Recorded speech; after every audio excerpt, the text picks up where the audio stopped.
Praise be to Allah.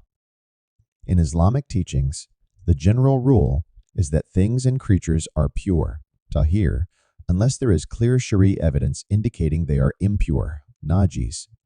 Here's a summary. Pure animals. Permissible to eat. All animals whose meat is halal, such as cattle, sheep, and poultry, are considered pure. Insects without blood, flies, locusts, ants, bees, scorpions, cockroaches, beetles, and spiders are pure.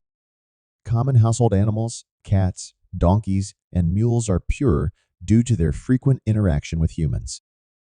Impure animals. Pigs, explicitly stated in the Quran as impure.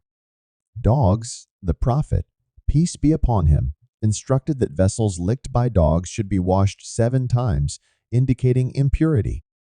Scholarly views on other animals. Malikis, all animals are pure.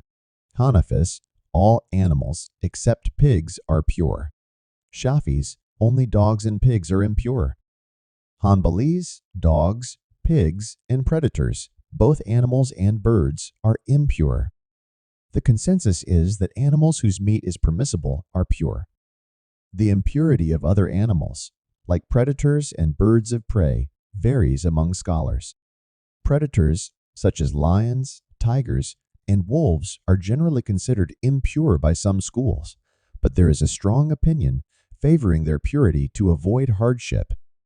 Conclusion: all animals are generally pure except for dogs and pigs, which are explicitly deemed impure.